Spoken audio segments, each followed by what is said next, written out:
Introducción al cálculo. Una guía teórica y práctica para entender las bases del cálculo infinitesimal.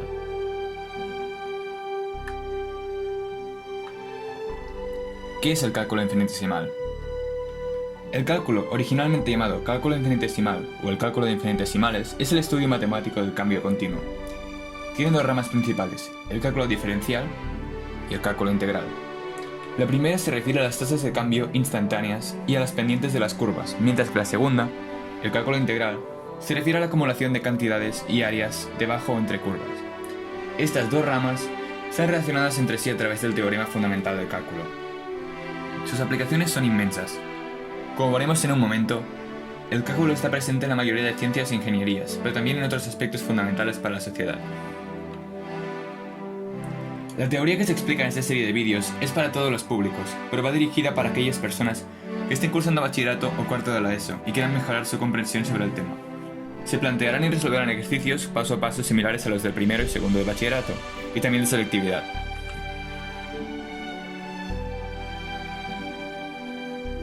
El cálculo infinitesimal fue desarrollado de forma independiente a finales del siglo XVII por Isaac Newton y Gottfried Wilhelm Leibniz. A partir de las ideas de Cavalieri-Barrow, Euler, Taylor, Berkeley, Rolle, Bolzano y Weierstrass, Wilhelm Leibniz y Isaac Newton escribieron teorías completas del cálculo infinitesimal. Conteniendo teoremas y fórmulas distintas, se creó así un documento que abarcaba la integridad del cálculo y sus dos ramas principales. Uno de los progresos principales contemporáneos de Newton y Leibniz fue el dejar atrás los métodos que trataban de resolver los problemas de cálculo a partir de la definición del derivado, de la que en el siguiente episodio hablaré. Se pasó a redactar y regular una serie de normas que agilizaban los cálculos y hacían el proceso mucho más rápido.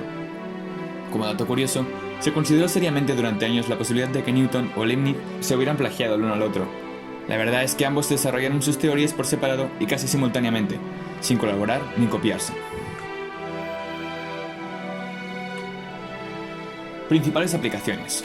Sus principales aplicaciones son las ciencias, evidentemente, la sociología y la economía. En las ciencias, el cálculo se aplica a la mayoría de campos. En la biología, puede servir para tanto analizar el desarrollo de células cancerosas como la distribución poblacional de un grupo de ranas en una zona pantanosa. En química, nos es útil para calcular, por ejemplo, trabajos de extracción de electrones. En física e ingenierías, la mayoría de unidades del sistema internacional se relacionan entre sí a través de derivadas o integrales. También se pueden calcular potencias a partir de medir áreas en gráficas. Para la sociología, la importancia del cálculo se encuentra en la estadística. Distribuciones como la de Poisson o la normal hacen posible estudios de poblaciones y estimaciones bastante cercanas a la realidad. En los graphs, el cálculo también tiene una importancia considerable.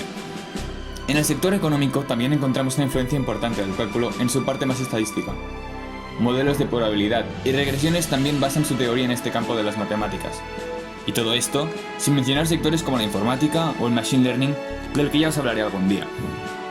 Ahora, pongámonos serios.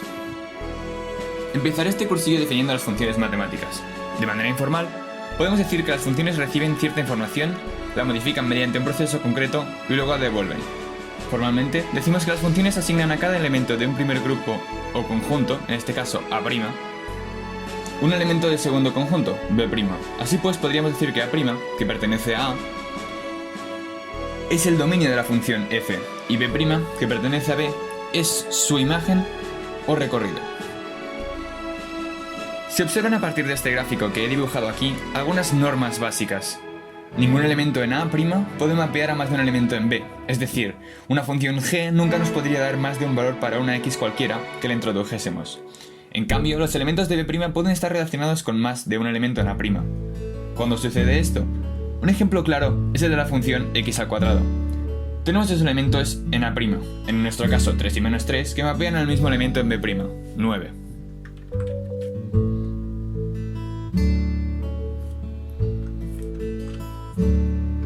Tipos básicos de funciones. Las funciones no son útiles para todo. Pueden representar infinidad de sucesos en la vida real.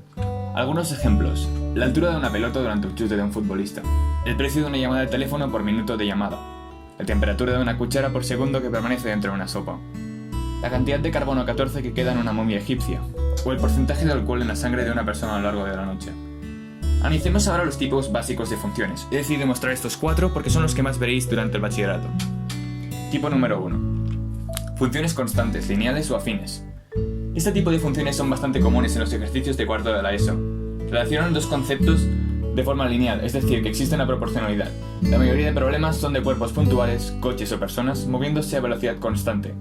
Estas funciones tienen la forma de y es igual a mx más b, donde m es la pendiente, por razón de proporcionalidad, y b el término constante ordenada de origen. Funciones polinómicas.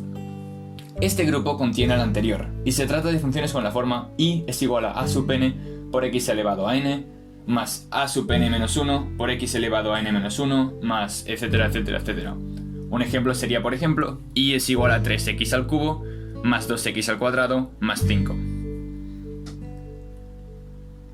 Dentro de este grupo también se encuentran las parábolas, las funciones de proporcionalidad inversa, las cuadráticas. Se trata de las funciones más simples a la hora de integrar y derivar, como veremos más adelante, pues en la mayoría de casos sus términos se pueden tratar por separado. Problemas con aceleraciones o órbitas se resuelven con este tipo de funciones.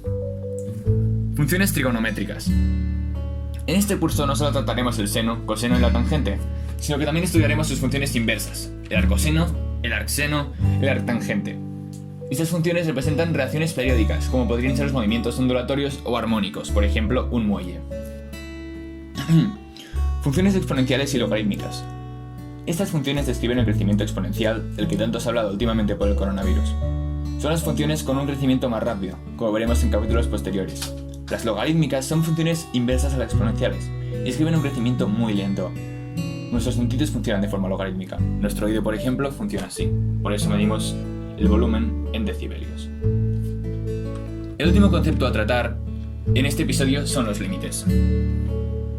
El límite es una herramienta matemática que permite evitar situaciones de indeterminación, como dividir infinito entre infinito o multiplicar 0 por infinito. También es útil para estudiar asíntotas. Estas consisten en ramas que se extienden hasta el infinito y solo allí toman un valor concreto. Podemos ver en este caso, nos encontramos con una función con asíntotas. Tenemos una vertical, en x igual a 0, y dos horizontales, en más y menos infinito. ¿Por qué existen estas asíntotas? Supongamos que en este caso a es igual a 1, para simplificar las cosas. Estudiamos primero la vertical, la de x igual a 0. ¿Qué sucede si sustituimos 0 en la expresión de la función? Pues que tenemos 1 más menos infinito, lo que resulta en infinito, algo que no podemos estudiar, porque 1 entre 0 pues da infinito, más menos infinito, y por tanto nos daría un valor infinito, la expresión. En este caso hablamos de una indeterminación, y por ello no podemos tratarlo así. Si hacemos una tabla de valores, vemos que a medida que nos acercamos a 0, desde la izquierda, fx o y incrementa mucho su valor. Como vemos aquí, menos 1 da 2, menos 0,5 da 3, menos 0,01 da 101, menos 0,0001 da 10.001.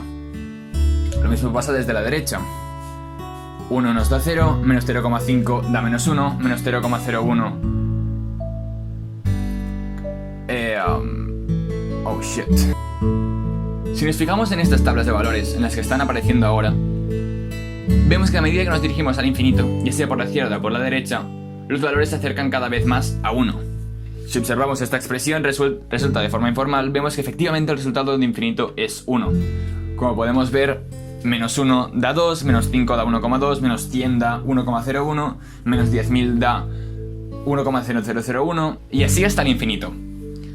Lo mismo ocurre con los números positivos, es decir, 1 nos da 0, 5 nos da 0,8, 100 nos da 0,99 y 10.000 nos da 0,9999. Así lo mismo pasaría con números como 1 billón o 2 millones, que nos darían 0,999999 hasta llegar a 0,9 periódico y por tanto 1 en el infinito. Con los límites se pueden resolver muchos otros tipos de problemas. Intentaré hacer un vídeo dedicado solo a los límites para explicar más a fondo la teoría y resolver ejercicios comunes en selectividad y bachillerato. Esto es todo por este vídeo. He explicado las bases necesarias para introducir el cálculo a partir de la taxa de variación media, que comentaré en el siguiente vídeo, junto con un poco de historia y una visión más amplia de las aplicaciones del cálculo, que muchos profesores olvidan en sus clases. Nada más que decir, recomendad este vídeo a los compañeros de clase que lo necesiten, pues no me puedo permitir publicidad ni nada por el estilo, pero me interesa que mis esfuerzos ayuden a la máxima gente posible. Hasta la próxima.